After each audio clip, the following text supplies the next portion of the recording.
기독교로부터의 예수혁명 29번째 시간으로 따로 또 함께라는 제목으로 말씀을 전하겠습니다. 저희 집에 와보신 분들은 아시겠지만 마치 저의 화두처럼 한쪽으로 쏠려서 기울어진 정자가 하나 있습니다. 한번 바로 잡았었는데 다시 뒤틀려진 다음에는 고치질 못하고 마치 그 위태로운 꼴이 내 모습이 아닌가 하면서 조석으로 바라보면서 살고 있습니다. 일부러 안 고치는 건 아니고요. 신앙의 외형도 내면의 진실과 부합하는 어떤 모습이 있을 텐데 외형의 신앙의 모습을 만드는 내면의 신앙의 기초, 신앙의 가장 구체적인 내용을 한마디로 정리해서 표현하라. 그러면 어떤 상태라고 얘기할 수 있을까요? 참된 신앙의 가장 견실한 기초가 되는 내적인 모습, 그것을 언어로 표현한다면 자기의 완전한 침묵이다. 이렇게 표현하면 어떻겠습니까? 자기의 완전한 침묵. 자기가 부인돼야지만 하나님의 신성이라는 게 드러날 것이고 또 그분의 능력이 외형에 나타날 것이기 때문입니다. 자기가 너무 강한 사람은 하나님이 드러날 새가 없고 또 하나님의 능력이 나타날 새가 없기 때문이죠. 화두라는 말이 나왔으니까 불교에서 존재의 의문을 꿰뚫어서 자기를 침묵시키는 방식으로 화두라는 것을 들고 참선이라는 걸 합니다.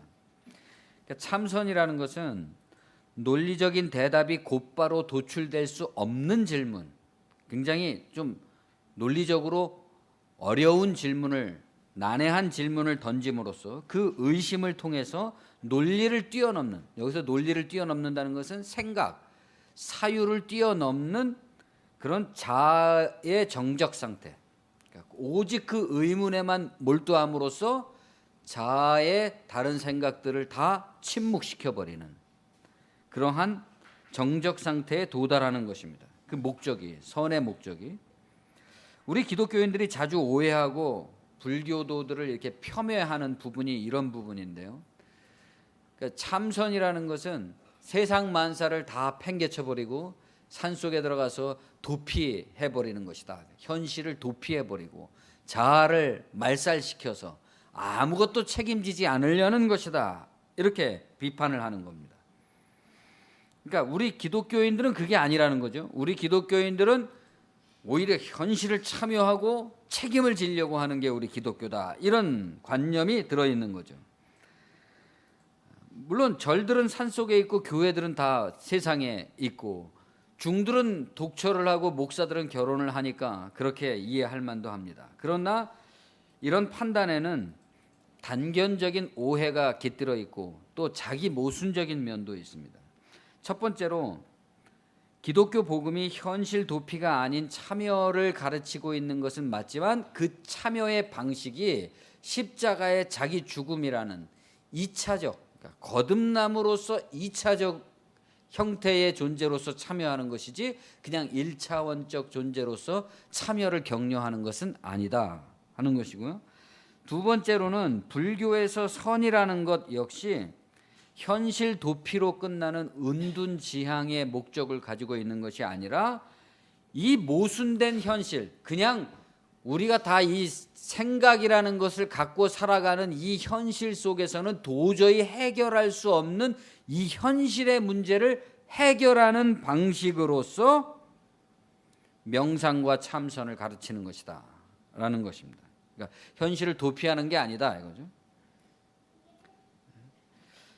이 둘 사이의 차이점의 핵심을 말하자면 유신론과 무신론이라고 할 수 있겠죠. 방법에 있어서는 똑같은데, 양자가 방법에 있어서는 똑같은데 그 방법을 만들어내고 있는 출처, 유신론적인 기원이냐 무신론적인 기원이냐의 차이가 있는 것이다 이겁니다. 그러니까 사는 내용은 똑같다 이거죠. 그러면 왜 지금껏 마치 기독교와 불교, 더 나아가서는 뭐 유교라든지 뭐 무속이라든지 뭐 이슬람이라든지 뭐 이러한 모든 종교들이 상대를 경쟁적, 대립적으로 이해하고 그 이전에 서로 상대를 대립적으로 이해하기도 이전에 그냥 저 사람은 우리와는 완전히 다른 체계, 완전히 다른 세상에 살고 있는 사람인 것처럼 그런 고정된 선입견을 우리가 왜 갖게 됐느냐 하는 것이죠. 왜 이런 선입견과 대립의식이 생겨났느냐.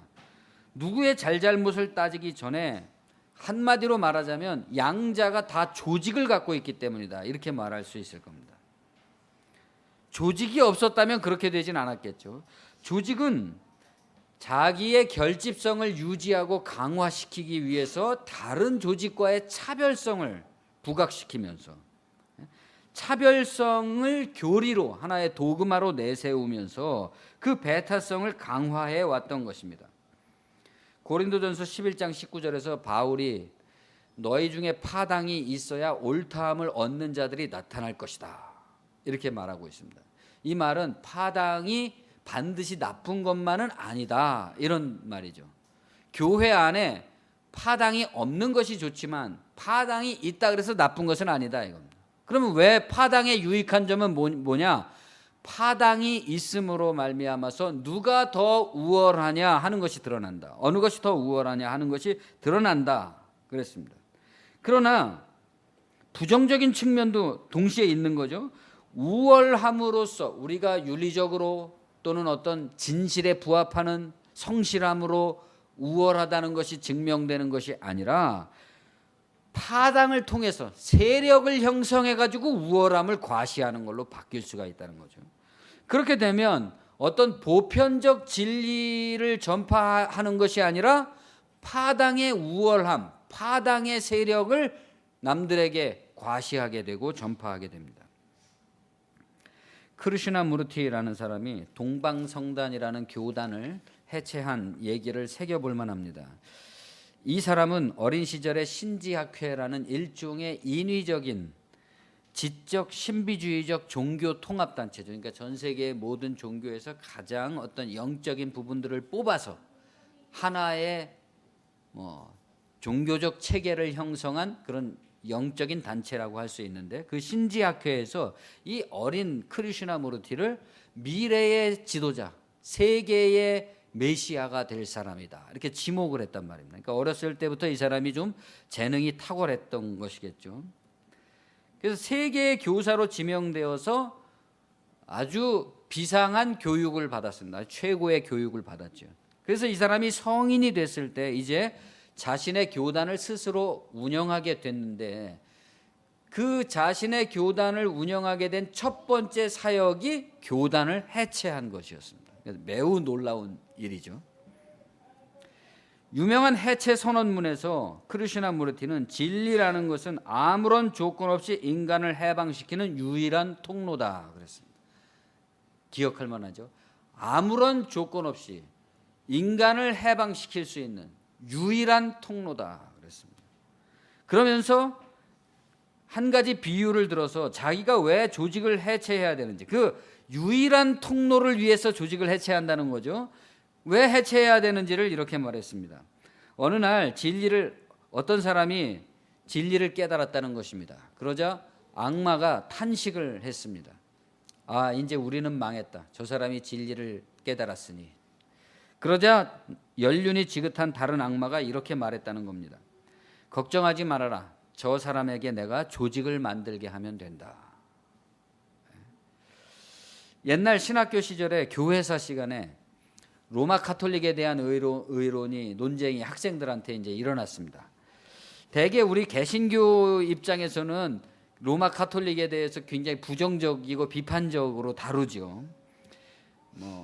심지어 이단이라든지 종교 개혁 시대에는 교황을 적그리스도라고 이렇게 표현했을 정도였으니까. 왜냐하면 우리 개신교 프로테스탄트가 그들에게 프로테스트 항의하면서 태어난 사람들이기 때문에 그렇습니다. 그럼 왜 항의를 한 거죠? 같은 세상을 살면서 우리에게 중요한 것을 그 사람들이 하나도 중요하게 여기지 않았기 때문에 그렇죠. 사실 우리한테 중요한 것은 그 사람들한테도 중요한 것일 텐데 일부러 그 사람들은 우리의 이 당면한 절실한 필요와 요구에 대해서 외면함으로써 자기들의 이기적인 필요 속에서만 살았다 이겁니다. 그런데 현재의 문제는 이제는 우리 개신교가 로마 카톨릭이든 다른 종교, 불교인이든 이슬람이든 뭐 다른 사람들하고 같은 세상을 살고 있으면서 마치 그들을 우리와 완전히 단절된 다른 세계에 살고 있는 것처럼 우리와는 접점이 없는 딴 나라 사람들인 것처럼 인식한다는 겁니다. 그 사람들한테 중요한 것은 나에게도 중요한 것인데 말이죠. 그 사람들이 중요하다고 얘기하는 것들을 우리가 일부러 외면하고 있다 이겁니다. 왜냐하면 교육을 그런 식으로 받아왔기 때문에 그런 고정관념이 깊고 남에 대해서, 타자들에 대해서 내가 어떤 편견과 이기적인 생각을 갖고 있는 것조차도 정당한 것으로 생각하는 거죠. 저 사람들은 주님을 모르니까, 저 사람들은 진리를 모르니까 당연하다 이렇게 생각하는 거죠. 심지어 개신교 안에서조차 분류의 분류, 차별의 차별, 우리가 최고 뭐다 이렇게 생각하고 있죠. 아무튼 저희들의 그런 논의를 듣고 계시던 노 교수님께서 문득 한숨을 쉬시면서 이렇게 말씀하신 겁니다. 여러분은 우리가 로마 카톨릭에서 나왔다는 역사적 사실조차 잊어버리고 있다. 사실 마르틴 루터의 종교 개혁이 시작되기 이전에 1517년인가요? 그 이전에 우리가 알고 있는 모든 기독교 사상의 위대한 선생님들은 다 로마 카톨릭 신자였습니다. 그런데도 우리는 뭐 토마스 아퀴나스라든지 성 어거스틴이라든지 뭐 교부들이라든지 뭐 속사도들이라든지 예수님의 12 제자들이라든지 사도 바울이나 예수님까지도 심지어는 다윗이나 모세까지도 마치 우리와 같은 개신교 신자, 그것도 각자 자기가 속해 있는 장로교, 감리교, 순복음, 뭐 성결교, 그런 개신교 신자인 것처럼 생각하고 있다. 태초부터 장로교가 있었다. 태초부터 감리교가 있었다. 태초부터 순복음이 있었다. 이런 식인 거죠. 그러면 그렇게 분열과 차별을 할 사람은 계속 그렇게 살라고 내버려 두고 지금같이 극심한 분열을 우리가 종식시킬 수 있는 하나됨의 충분한 조건은 도대체 무엇일까? 우리는 얼만큼이나 우리가 같은 것이 합의점을 발견하면 우리가 하나가 될 수 있을까요? 옛날에 어느 이름을 잊어버린 선각자께서 이런 말씀을 하셨습니다. 아무리 우리의 차이가 크고 다르다고 할지라도 지극히 사소하고 작은 부분이라도 같은 점이 있다면 우리는 그것을 통해서 하나가 될 수 있다. 다른 것을 따지자 보면 한두 끝도 없지만 같은 것에서부터 출발하면 된다는 거죠. 오해하지 말아 주십시오. 예를 들어 목사가 교회 강단에서 불교 얘기를 한다고 무조건 귀를 닫지 말고 교양 삼아서라도 우리가 들을 필요가 있다. 이건 어떤 것이든지. 저는 본래 제가 깨달은 신앙이나 깨달은 신앙을 가진, 제가 머릿속으로 깨달은 신앙을 가진 사람이 아니라 다 부모님한테 물려받은 신앙을 가진 사람입니다. 제가 만들어낸 신앙이 아니다 이거죠. 보수적이고 근본주의적인 터전에서 자랐고 지금도 여전히 보수적이고 근본주의적인 신학을 가지고 있고 또 사실을 말씀드리자면 나이가 먹으면서 점점 어머니에게서 배운 근본적이고 보수적인 신앙으로 계속해서 돌아가고 있는 중입니다. 지난 10여 년간 함께 지낸 시간들로 짐작을 하실 테지만 상당히 전통주의자이고 복고풍이죠. 그렇지 않은 것 같지만 실제로는 그렇습니다. 제가 추구하고 있는 것은 어떤 운동으로서의 에큐메니칼, 교회 일치 운동 같은 것이 아니다. 또 운동으로서의 무슨 종교다원주의, 이념으로서의 종교다원주의 같은 것이 아닙니다. 우리가 바라는 것은 공동의 성숙이죠. 우리 각자가 자기의 터전을 버릴 필요도 없고 부셔버릴 필요도 없습니다. 각자 자기가 가진 것만으로도 충분하다. 다른 사람과 일체가 되고 협력하고 연대하는 성숙으로 나가기에는 자기가 가진 전통으로도 충분하다. 그것을 가지고 다른 사람을 배타하는데 써먹지 말고, 중요한 것은 우리가 살고 있는 이 세상, 우리가 만난 이 인생이라는 이 단 한 번의 기회가 너나 없이 동일한 조건이라, 너도 고생하고 나도 고생인 거죠. 나만 고생하고 너는 고생 안 하는 것도 아니고, 우리가 다 동일한 조건이라는 이해 속에서 성숙이라는 것은 절대적으로 필요하다. 하박국 2장 20절에 오직 여호와는 그 성전에 계시니 온 천하는 그 앞에서 잠잠할지니라 그랬습니다.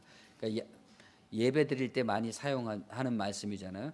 하나님 앞에 예배하러 나갈 때, 기도하러 나갈 때는 잠잠해야 된다 그랬습니다.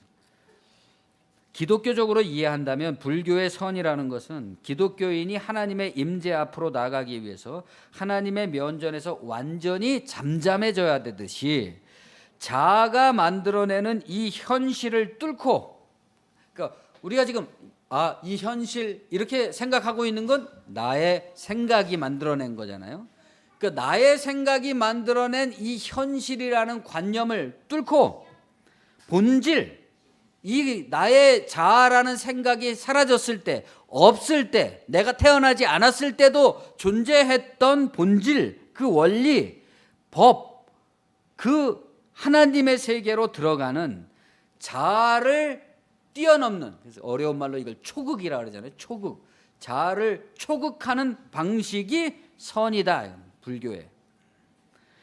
이런 화두를 공안이라고 그러는데, 화두를 든다는 것을 이제 공안을 든다 이렇게 표현하기도 하는데, 공안이라는 말은 관청의 서류를 의미하는 말입니다. 그러니까 쉽게 말해서 던져진 숙제다. 우리에게 인생의 큰 질문 하나가 던져진 숙제죠. 그것을 들고 고민을 하는 겁니다. 논리적 즉답이 있을 수 없죠. 내가 왜 태어났지? 대답이 딱 올 수가 없습니다. 그런 것을 붙잡고 스스로에게 질문을 던지는 것인데, 그 핵심은 풀어야 되겠다는 의심입니다. 이것을 반드시 풀어내야 되겠다는 의심이 있어야 된다. 그러니까 자기의 전 존재를 이것을 풀려는 의심으로 가득 채우는 것. 그런데 의심의 형태는 두 가지가 있습니다. 왜일까라는 의심의 형태와 무엇일까라는 형태가 있다. 중국 당나라 시대의 선승 조주 선사라는 분이 구자무불성, 개에게는 불성이 없다 그러는 그런 공안이 있습니다. 그분의 이 말은 개를 무시하는 게 아니라 모든 만물에는 다 신성이 깃들어져 있는데 개에게만은 불성이 없다. 모든 만물에는 신성이 다 깃들어져 있다는 것은 로마서 1장 20절에도 나오는 말씀이죠. 모든 만물에 다 신성이, 하나님의 성품이 들어있는데, 성격이 들어있는데 왜 개에게는 불성이 없다고 하시는 걸까? 어느 날 제자가 물어보니까 스승이 개에게는 불성이 없다고 얘기를 하신 겁니다. 그러니까 제자가 모든 만물에 다 불성이 있다고 가르치면서 왜 개에게는 불성이 없다고 지금 말씀하시는 겁니까? 이렇게 물어보니까 스승이 업식성이 있기 때문이다. 분별심이 있기 때문이다. 이렇게 대답을 합니다. 그럼 도대체 누구에게 분별심이 있다는 걸까요? 개에게 분별심이 있다는 걸까요? 이 제자에게 분별심이 있다는 걸까요? 분별심이 있다는 것은, 내가 분별심이 있다는 것은 자아가 살아있다는 거죠. 자아가 살아있다는 것은 인위로 존재하고 있다는 거죠. 인위로. 그래서 본성으로, 신성으로 존재하고 있지 않다는 거죠. 그래서 분별심이 있기 때문에 신성으로 존재할 수 없고 인위로 존재할 수밖에 없다. 그래서 불성이 없다는 겁니다. 신성이 없다는 거죠. 그러면 그래서 이 의문이 화두가 된 겁니다. 개에게는 왜 불성이 없다고 했을까? 분별력이라는 건 도대체 뭘까? 이런 게 왜 그럴까 하는 그 외형의 그런 공안이라고 할 수 있을 겁니다. 또 부모님이 나를 낳기 이전에 나의 본래 면목은 무엇인가 하는 공안이 있습니다. 예전에 우리가 교회를 개척할 때 처음에 제가 여러분에게 추천 도서로 그 같이 읽었던 만다라라는 소설을 기억하실 겁니다. 그 소설의 주인공인 수도승 법운이 바로 이 화두에 매달리죠. 부모가 나를 낳기 전에 나의 본래 면목은 무엇이었을까? 6.25 전쟁 때 부친이 빨치산에 가담해서 죽고 어머니가 재가해서 어린 시절에 절에서 맡겨져 성장을 한 그러한 기구한 사연을 가진 주인공입니다. 그러니까 이 사람에게 부모가 나를 낳기 전에 나는 무엇이었을까라는 질문은 종교적인 화두 이전의 처절한 자기 확인의 질문이죠. 여하시 부모 미생지전 본래 면목, 부모 미생지전 시신마라는 말입니다. 여기서 말하는 여하시라든지 시신마라는 것은 다 무엇인가 라는 뜻입니다. 부모님이 나를 낳기 전에 나의 본래 모습은 무엇이었는가? 이것을 줄여서 이것은 무엇인가? 이렇게 표현하기도 하고, 또 이것은 무엇인가를 줄여서 이 먹고 이렇게 표현하기도 하죠. 나는 부모님이 낳아주셨기 때문에 이렇게 내가 존재하고 있는 나인데, 부모님이 낳기 전이라 그러니까 이렇게 존재하고 있는 나 이전의 나란 무엇인가? 그렇죠? 내가 아니니까 이제 무엇이라고 표현한 거예요. 대답이 있을 리가 없지요, 이것이. 그러니까 이 질문을 끝없이 하다 보면 결론은 지금의 나라는 자아의식의 부정에 도달하게 된다. 지금의 나라는 자아의식의 부정에 도달한다 이겁니다. 나의 본질은 무엇인가? 라는 질문이 지금 인식되는 나를 부정하는 미지의 것이기 때문에 내가 아니라 이것, 무엇으로 바뀌어져 있습니다. 지금의 내가 아닌 미지의 그 상태에서 지금의 내가 아닌 나, 변하지 않는 나, 여기서 주의할 게 이것이라고 할 때, 그러면 그것을 이것이라고 표현한 거죠. 이것은 무엇일까?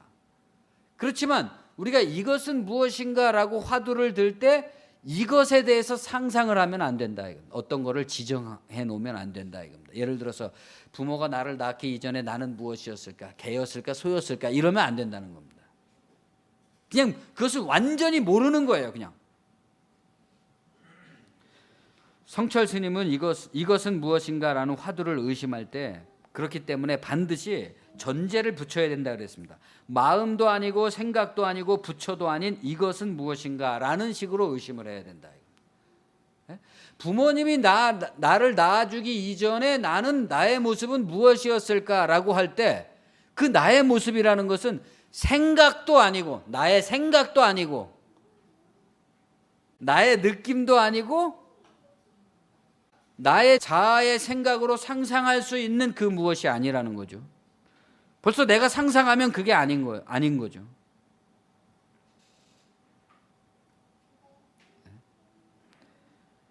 이게 뭐냐 하면서 마음이 시시각각 뭔가를 떠올리게 되면 그것만 따라다니게 된다는 겁니다. 그렇게 되면 내적 침묵, 자아의 정적에 도달하는 것이 아니라 끝없는 미망의 연쇄 반응이 이어지겠죠. 우리가 생각이 생각을 꼬리를 물고 이런 마음에 떠오르고 있는 미혹과 망상이 있건 말건, 그렇게 화두를 들 때 마음에서 떠오르는 여러 가지 미혹과 망상이 있건 말건 상관하지 말고 그 질문을, 그 의심을 계속해서 해나간다 이겁니다.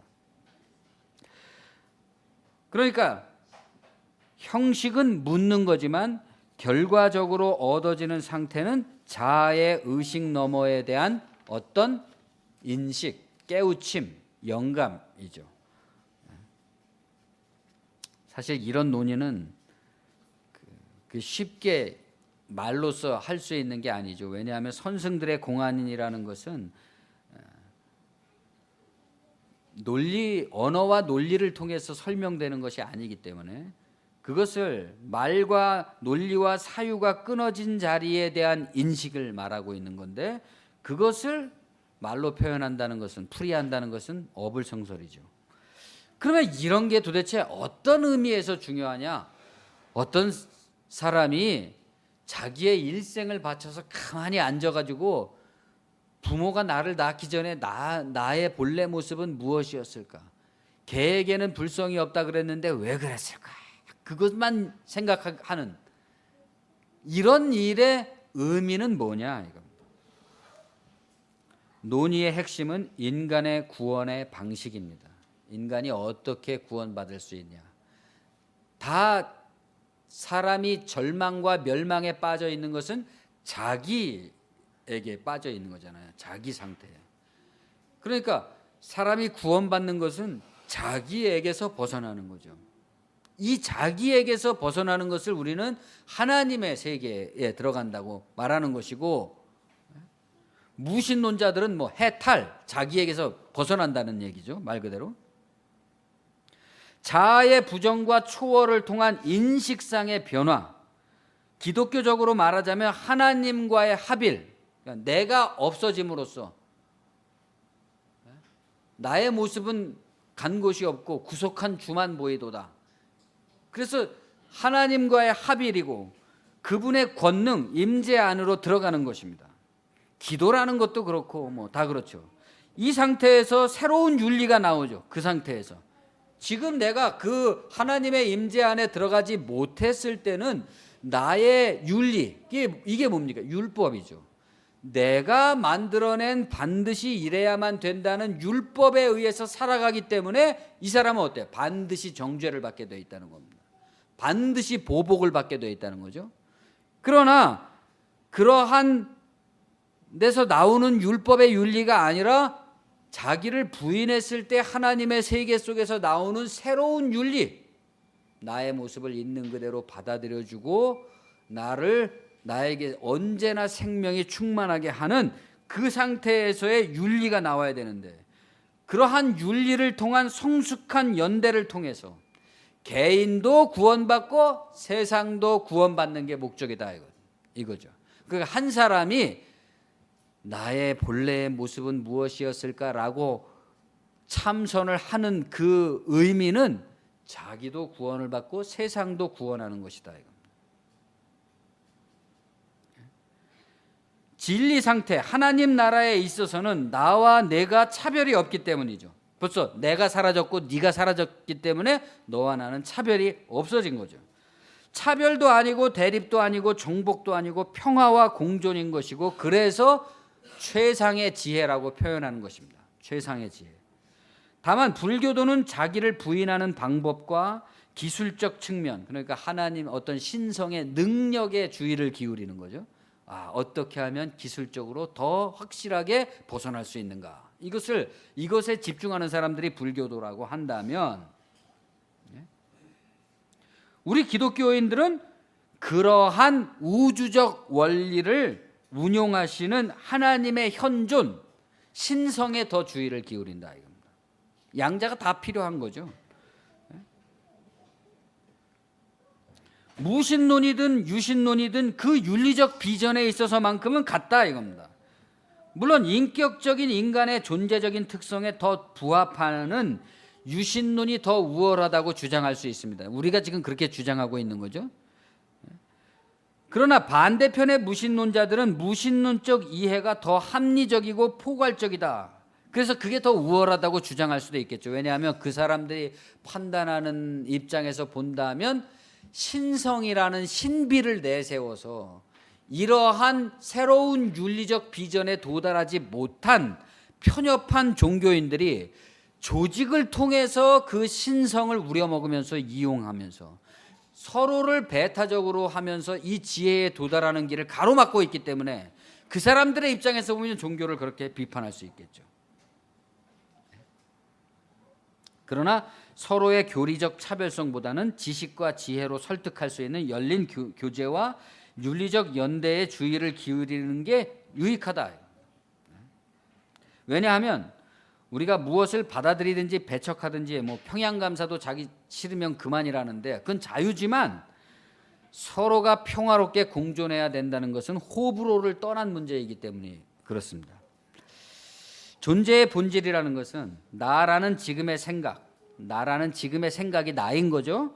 그 나라는 지금의 생각이 아닌 그 무엇, 규정할 수 없는 미지의 어떤 상태입니다. 우리의 신적 본성이라는 것은 의식이 잠들어 쉬는 동안에도 꿈과 같은 자각적 현상이 나타나죠. 분명히 나의 의식은 잠들었는데도 꿈속에서도 다 생각이라는 것을 하고 계획이라는 것을 하고 뭐 그림을 그리고 그럽니다. 그러니까 쉬지도 않고 졸지도 않는 본질적 생명이 나의 이 의식 부분의 자아라는 것과 상관이 없이 작동되고 있다. 내 안에서 가동되고 있는 거죠. 오히려 자아의 인위적 인식으로 인해서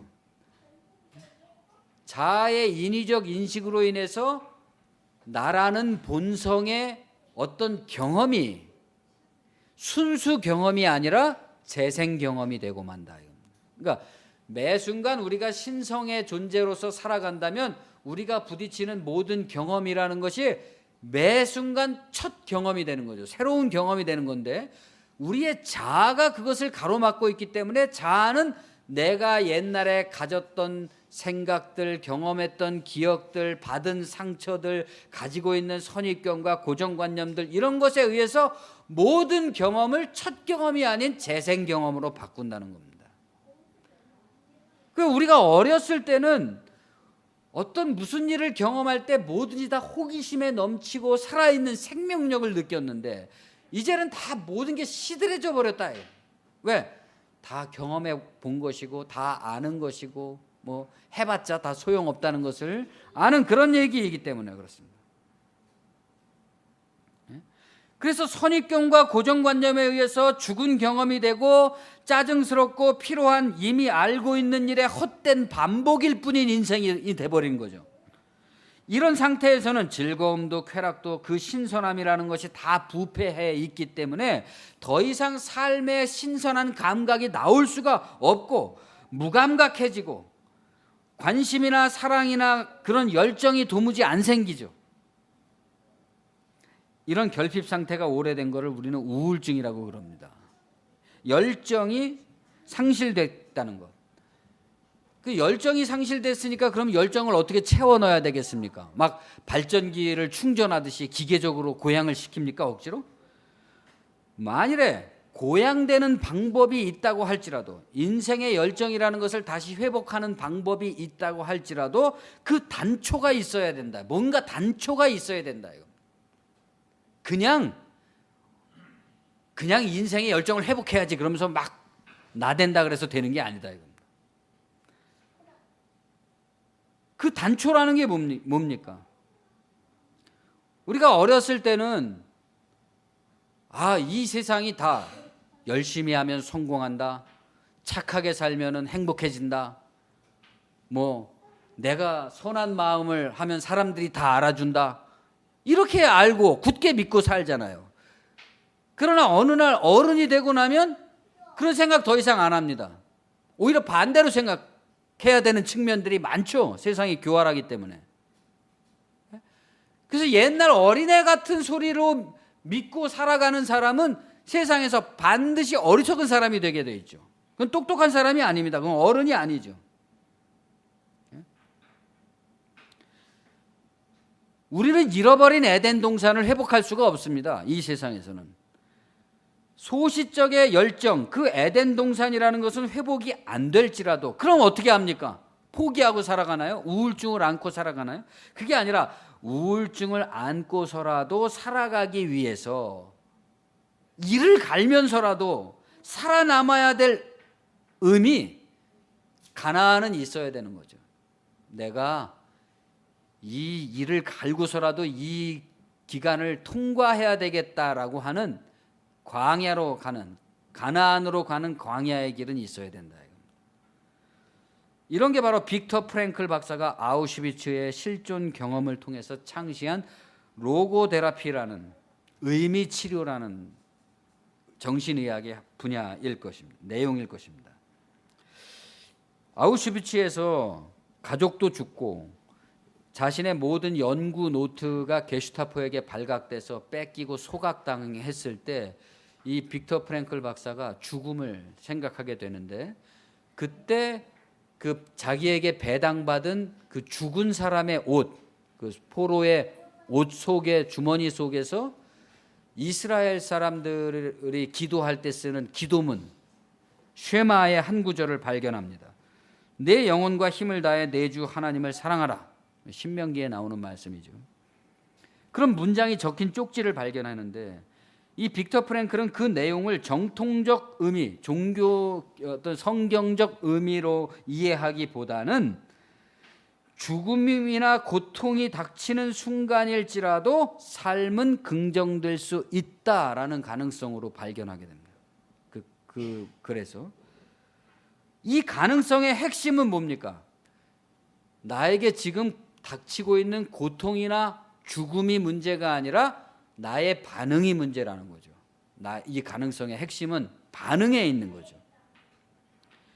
현상과 반응은 지금까지는 불가피하게 연결되어 있었습니다. 고통스러운 현상이 있으면 그 고통에 대해서 내가 고통스럽게 반응하는 것은 너무나 불가결한 일이었다. 그런데 여기서 빅터 프랭클이 발견한 것은 뭡니까? 그것은 선택의 여지가 있다. 고통에 대해서 내가 고통으로 반응할 것인지 고통 아닌 다른 것으로 반응할 것인지, 우리가 지금까지 어떤 일을 겪을 때는 그렇게만 반응해야 된다는 식의 주입된 고정관념, 꽉 짜여진 자아의 습관, 이것으로만 우리는 살아왔다는 거죠. 이미 연습된 삶으로. 그래서 어떤 마음에 안 드는 사람이 발견되면 항상 마음에 안 든다라고 말하고, 짜증이 나는 순간이 발생하면 항상 동일한 짜증을 내고, 낙심하고 좌절되는 순간이 닥치면 항상 동일하게 낙심하고 좌절했다 이겁니다. 그런데 이 빅터 프랭클이 발견한 것은 반드시 그러지 않아도 될 가능성입니다.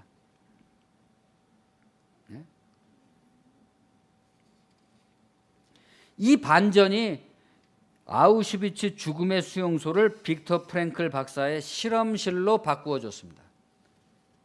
그러니까 그때부터는 이 사람이 닥치는 모든 상황, 거기 독일군 나쁜 놈들도 너무나 많고 사람을 죽이기도 하고 학대하고 일상적인 경멸과 학대와 구타와 그런 것들이 만연되어 있잖아요. 노동과. 그런 속에서 매 순간 이 사람이 발견하는 인간 군상의 모든 모습들이 다 연구의 대상이다. 발견의 대상이 됐다. 여기서 이 사람이 모든 열정이 다 상실된 다음에도 여전히 남아 있을 수 있는 생의 의욕이라는 것을 발견하게 됩니다. 사실 이 기독교적으로 말한다면 진리에 대한 사랑이죠. 진리에 대한 사랑. 그것이 의미이고 그 의미는 자의적이고 감상적인 게 아니라 원리적이고 의지적이더라. 자의와 감상보다는 원리와 의지가 훨씬 더 고차원적인 거 아닙니까? 그래서 이 원리와 의지적인 것의 장점이 뭡니까? 신뢰할 만하다는 겁니다. 신뢰할 만하다. 인생이 아무리 괴롭더라도 그 의미만 붙들면 자살하지 않는다. 자살하지 않을 수 있다. 그러니까 이 의미의 본질이 무엇인지를 우리가 명백히 해둬야 되는 거죠. 의미만 있으면 된다는데 사람들은 그런 말을 많이 사용하지만 의미란 게 도대체 뭐냐는 것을 명확하게 해야 된다. 그것은 의미가 뭡니까? 아직도 남아있는 관심거리, 호기심, 사랑을 의미합니다. 그런 19절이 있잖아요. 한 번도 상처받지 않은 사람처럼 사랑하라. 유시화가 쓴 건가요? 어쨌든 맨날 보는 남편, 맨날 보는 아내, 자식, 부모, 친구, 이웃, 매일 듣는 뉴스 속에 등장하는 인간들이지만 선입견과 고정관념에 의한 재생 경험이 아닌 첫 경험, 순수 경험이 되는 방식으로 내가 존재하는 거. 있는 그대로의 경험이 되는 방식. 감상과 명분에 치우쳐서 아직 이러한 원리에 도달하지 못한 신앙생활. 그래서 무슨 일이 닥칠 때마다 그 주기적으로 우울증과 조증을 반복하게 되는 이런 신앙에서 벗어나지 못하는 거. 그것은 사도행전 6장 7절에서 기독교를 우리말로 번역할 때 이 도라 그랬어요. 이 도. 동양에서 도라는 것은 길을 말하는 것이기도 하지만 진리를 말하는 것이기도 하죠. 기독교를 받아들인 우리의 선배들이 그 기독교를 한글로 번역을 할 때 도라고 번역을 했단 말입니다. 적어도 우리가 기독교를 도라고 했을 때, 우리가 도인이잖아요. 그럼 같은 도를 추구하는 사람이니까 우리는 다 도반이잖아요. 도라고 했을 때는 적어도 그러한 감상과 명분에 치우치지 않는 어떤 원리를 획득하고 있어야 되고, 그 획득한 원리에 대해서 우리 모두가 우리는 어느 정도 발전하고 있는가라는 것들을 서로 간에 이렇게 확인할 수 있는 공동체여야 된다 이겁니다. 자아로 내가 세상을 인식하는데, 자아가 아니면 세상을 인식할 수가 없는데 자아를 부정해야 된다 그러니까, 그러면 그 부정된 자아라는 건 도대체 무엇일까요? 무엇인지는 모르지만 분명히 존재하죠. 영혼이라는 말을 우리가 많이 쓰잖아요. 성령 이런 표현도 쓰잖아요. 영혼이나 성령의 존재를 상상할 때 사람들은 마치 내가 이렇게 있는데 내 영혼이 무슨 귀신이 쑥 들어오든지 내 속에서 무슨 유령이 쑥 나타나듯이 나타나는 것을 영혼이라고, 나와는 따로 존재하는 어떤 이질적 존재를 상상하는 경우들이 많습니다. 성령에 대해서도 마찬가지죠. 그러나 그런 게 다 신비주의로 가려진 사기이고, 그 사기의 내용을 들여다보면 다 귀신바가지에 불과한 거죠. 자아가 부인되고 난 미지의 상태, 나의 현실, 나라는 관념, 이것이 부인되었을 때의 미지의 상태, 그 원리적 세계에서 자아가 완벽한 정적의 상태에 들어가게 됐을 때, 그때는 그대로의 하나님의 세계가 펼쳐집니다. 그 하나님의 세계에서 일깨워지는 말씀이 하나님의 말씀인 것이고, 그 하나님의 세계를 이끌어가는, 그 세계로 인도해 가는 영적 상태를 우리는 성령이라고 표현하는 것이고, 그때의 나의 상태를 영혼이라고 표현하는 거죠. 영혼이나 성령이 따로 막 이렇게 돌아다니는 그런 게 아니다 이겁니다.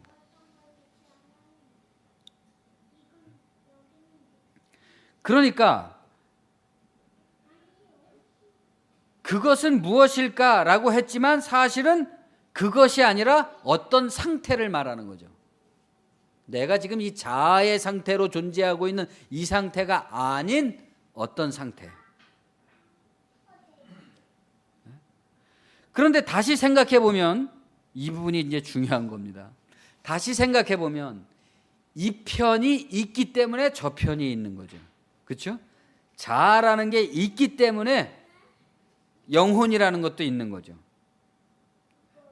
이 차원이 저 차원을 가리키고 있고, 저 차원이 이 차원을 일깨워 주는 겁니다. 저 차원을 통해서 이 차원을 일깨워 줍니다. 이것이 깨달음이고 승화이고 지혜이고 생의 꽃피움이죠. 이 역설이 항상 그것이 같이 있다는 겁니다. 내가 부인되었을 때의 내가 지금의 나를 일깨워 줍니다. 지금의 내가 부인되었을 때의 나로 인도해 줍니다.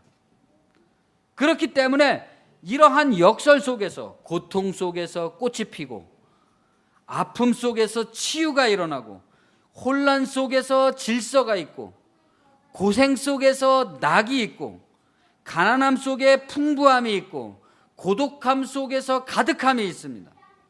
모든 흔들림과 시달림이 있는 모든 곳에서 진리의 의미가 들어있다. 의미, 관심, 호기심, 사랑이 들어있습니다. 이것이 오늘날 우리가 경제를 뜻하는 에코노미라는 말의 어원인 하나님의 경륜, 오이코노미아. 원래 오이코노미아라는 말은 헬라어로 행정을 뜻하는 말인데 신약 성경의 저자들은 이 말을 하나님의 경륜이라는 걸로 번역을 했단 말입니다. 하나님이 세상을 행정하는, 하나님이 세상을 경제하는 방식이 이와 같다. 이 역설. 우리가 이 보배를 질그릇에 가졌으니 이는 심히 큰 능력은 하나님께 있고 우리에게 있지 아니함을 알게 하려 함이라. 나의 자아에 있는 게 아니죠. 우리가 사방으로 우겨쌈을 당하여도 쌓이지 아니하며 답답한 일을 당하여도 낙심하지 아니하며 박해를 받아도 버림받지 아니하며 거꾸러뜨림을 당하여도 망하지 아니하고 우리가 항상 예수의 죽음을 몸에 짊어짐은 예수의 생명이 또한 우리 몸에 나타나게 하려 함이라. 원리를 얘기하고 있습니다. 그냥 이게 하나의 기독교 도덕으로 믿습니다. 믿기만 하면 언젠간 하나님이 도와주시겠죠. 사방으로 우겨쌈을 당하도 쌓이지 않습니다. 뭐 이런 식의 그런 고백이 아니라는 거죠. 그런 단순한 얘기가 아니라는 거죠. 그걸 감수하고도 넘어가는 단계에 와 있습니다. 그 속에 들어있는 어떤 원리를 보고 있는, 그 속에 들어있는 그 원리에 대한 관심에 사랑을 기울이는, 그것을 관찰할 정도의 높은 단계의 의식 수준에 와 있는 겁니다. 그것을 바울은 뭐라고 표현한 거예요? 우리가 항상 예수의 죽음을 몸에 짊어짐은, 내가 항상 죽음을 짊어지고 다니는 사람이다. 예수의 생명이 또한 우리 몸에 나타나게 하려 함이라. 죽음과 생명이 같이 있단 말입니다. 나에게. 그래서 죽음은 싫어서 나는 죽음은 안 짊어지고 다닐래.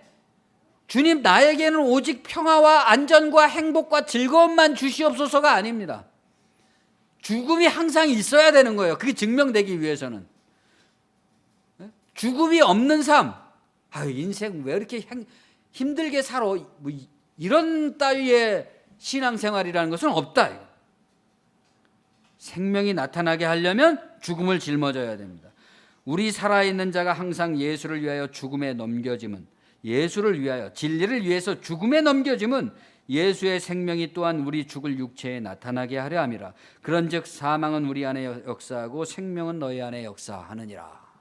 역설이죠. 여러분이 지금 이렇게 저렇게 스스로 인식하고 있는 자아로 존재하고 있듯이 그 자아와 다른 차원의 영혼, 즉 뭐 일종의 평행 우주와도 같이 그러한 영적 현존이라는 것은 언제나 존재한다. 언제나 고통이 있는 곳에는 그 고통을 벗어난 것이 항상 존재하는 거죠. 다른 즐거움도 마찬가지. 즐거움이 있으면 슬픔이 항상 같이 가는 거죠. 쾌락이 있으면 고통이 항상 함께 가는 것입니다. 그것 역시 인식이 아닌 게 아니라 이 인식 너머의 인식이라는 것도 인식이 아닌 것이 아니라 이 자아와 같은 똑같은 인식이지만 차원이 다른 인식이다. 이건.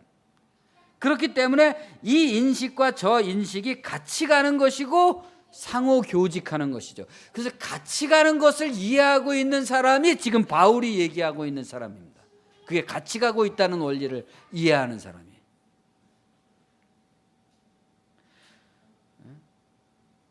지금 우리가 불교의 가르침을 기독교적 진리의 입장에서 재해석하고 있지만 불교가 가르치는 완전한 해탈이라는 그런 완벽주의를 주장하거나 믿지는 않습니다. 저는 그런 건 아니죠.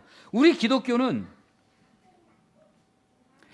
이론적으로는 해탈이라는 게 가능할지는 모르겠지만 기독교는 특별하고 높은 성철 스님 같은 그런 고수들의 세상을 비전을 얘기하는 게 아니죠.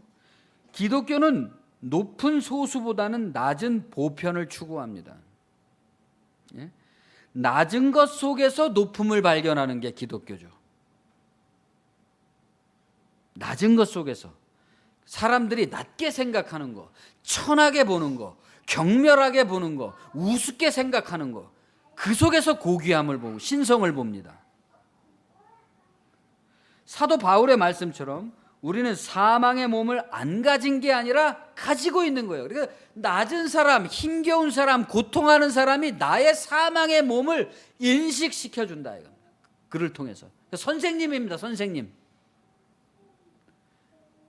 그 앞에서 교만을 떨고 강짜를 부리고 갑질을 부리는 것은 그러니까 선생님을 못 알아보는 거죠. 사망의 몸을 통한 자기 부인, 자기 죽음의 십자가라는 방식을 통해서 우리는 구원을 받습니다. 그렇기 때문에 누군가가 어떤 경지에 이르렀다고 대단한 것도 아니고 못 이르렀다고 해서 미흡한 것도 아니죠. 각자가 도달한 대로 사는 거죠. 진리에 입각해서. 오히려 더 중요한 건 그런 개개인의 경지가 아니라 내가 도달한 이 신앙이 내가 살아가고 있는 사회적 관계 속에서 어떤 의미로 존재하느냐. 어떤 의미로 존재하느냐. 아까 말했잖아요. 의미라는 것은 사랑, 관심이란 말이죠. 사실 해탈을 추구하는 불교에서도 이런 완벽주의의 폐해에 떨어지지 않기 위해서 중도라는 수행의 어떤 정석적 개념이 있습니다. 수학의 정석 그런 것처럼 불교에도 정석이 있는데 그 중도라. 중도라는 것은 선이나 악, 있음이나 없음 이런 어느 한쪽에 치우치지 않는다는 말인데 쉽게 말하면 그것이 무엇이든 집착을 일체 버려서 어떤 것에도 치우치지 않는다는 말입니다. 그러니까 우리가 뭐를 추구하다 보면 반드시 이렇게 돼야 된다는 어떤 안달 같은 게 생긴단 말이죠. 목적의식. 근데 우리 자신이 선한 목적이나 집착은 좋은 거라는 어떤 생각을 가지고 있단 말입니다. 그래서 자기도 모르는 사이에 그 선한 목적에 집착을 해요. 예를 들어 내가 나의 이 자아에서 벗어나야지 하고 수행을 하는 사람, 수행자가 벗어나야지 그런 것에 너무 집착을 하면 그게 또 하나의 집착이 되어버린다. 그러니까 거기서도 벗어나야 된다. 언제나 깨어 있어서 자기 상태로부터 언제나 벗어난 상태여야지 어느 한 것에라도 치우쳐 있거나 집착이 되면 안 된다. 우리가 기도를 할 때 주님 이것을 꼭 들어주십시오. 이렇게 기도를 하잖아요. 그러나 그렇게 기도하면서 거기에 매달리면 그렇게 기도하고 그것을 또 벗어나는 거죠. 그 순간을 또 벗어나는 것이지 거기에 매달려서 그게 안 되면 안 됩니다. 그러면 거기서 또 수많은 것들이 파생되게 돼 있는 거죠. 엉뚱한 것들이. 끝까지 모든 그러한 것들이 그러한 집착이 어떤 것일지라도 나의 본성의 신성을 가로막는 장애물이라는 것을 이해하고 그것을 꿰뚫고 나가야 된다. 그래서 해탈의 상태에 집착하는 것이 아니라 있는 그대로 이 모든 아상이 내가 만든 자아상이 공한 것, 헛된 것이라는 것을 직시하면서 나아간다는 것입니다. 그렇죠? 인생이 성숙한 사람들은 항상 그렇게 나가죠. 안 성숙한 사람들, 오히려 예를 들어 종교적으로 말한다면 이단이라든지 뭐 신비주의자들이라든지 율법주의자들이라든지 행동가들, 도덕가들 이런 사람들이 항상 어떻습니까? 딱 고정된 매뉴얼을 제시하죠. 사람들에게 나처럼 해봐라. 이렇게 살아야 됩니다. 이런 식으로 매뉴얼을 제공하면서 그 매뉴얼에 따르는 뭐 프로그램들을 만들어서 사람들을 굴리는 겁니다. 이리저리 끌고 다니면서. 결과는 어떻습니까? 그런 프로그램을 해갖고 사람들이 과연 제자 훈련을 해서 제자들이 다 됐나요? 뭐 헌신자 훈련을 해갖고 헌신자가 다 됐나요? 그렇게 안 되죠. 자기도 도달하지 못하고 남도 도달하지 못하는 것을 억지로 만들어서 서로를 괴롭히면서 피로하게 만들고 결국에는 흐지부지 되고 마는 경우들이 많습니다. 화이트헤드라는 사람이 종교는 인간이 고독과 더불어 행하는 것이다, 이런 말을 했습니다. 내적 침묵은 우리 모든 종교의 기제태세입니다. 그러니까 준비태세입니다. 내적 침묵이 준비된 사람만이 외적 선교에 나설 채비가 갖추어졌다라고 말할 수 있을 겁니다. 이 채비가 안 갖춰진 사람이 아무리 남에게 선교를 해봤자 그것은 선교가 아니죠. 전달해 줄 게 없으니까, 내용이. 하나님의 신성의 세계는 시시때때로 바뀌는 유불리의 상황에 따라 판단을 바꾸는 인간의 마음과 같이 신뢰 못할 세계가 아닌 불변의 경륜이 있습니다. 철칙이 있다. 믿음의 원리 안에서 우리는 진정으로 믿음의 원리를 통해서만 우리는 진정으로 자기를 사랑하고 아껴주고 신뢰할 수 있는 기본 신뢰를 갖게 됩니다. 기본 신뢰. 이 기본 신뢰가 없어서 우리가 얼마나 인생을 피곤하고 힘들고 괴롭게 살아갑니까? 남들이 나를 어떻게 생각할까? 내가 이 말을 하면 사람들이 어떻게 나를 받아들일까?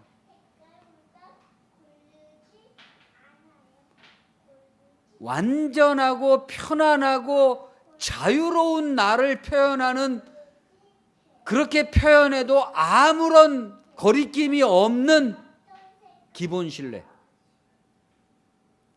그것을 오직 진리의 방식 안에서만 가질 수 있다는 거죠. 그래서 그 진리를 안에서 그러한 자기의 기본 신뢰를 획득한 사람이라면 하나님 믿습니다 막 그런 소리 하지 말라는 거예요. 이 원리를 획득한 사람이라면 더 이상 남에게 기대하거나 의지하거나 악영향을 끼치면서 서로를 괴롭히는 역기능의 악순환에서 벗어나게 됩니다. 비굴, 간사, 갑질, 우쭐, 열등, 존경, 선망, 비하, 이런 것들에서 벗어나는 거죠.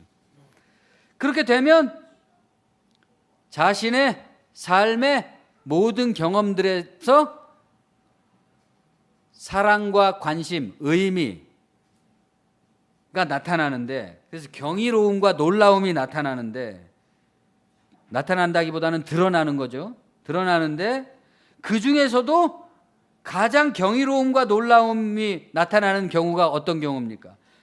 고통을 겪어나가고 있는 사람, 그것과 맞서 싸우고 이기고 극복하고 수용하고 받아들이고 기꺼이 묵묵히 인내로서 견디어 나가는 사람의 현존하는 경험을 최고로 치게 됩니다. 이게 예술입니다. 이게 예술이죠. 우리가 영화나 드라마를 보면 어떨 때 감동을 합니까? 막 가난한 복서가 열심히 막 일하면서 막 운동을 하면서 막 이렇게 준비를 하잖아요. 영화의 오랜 전반부를. 나중에 그냥 우여곡절을 다 지나간 다음에 링 위에서 그냥 한 번에 그걸 터뜨릴 때 사람들이 열광을 하는 거잖아요.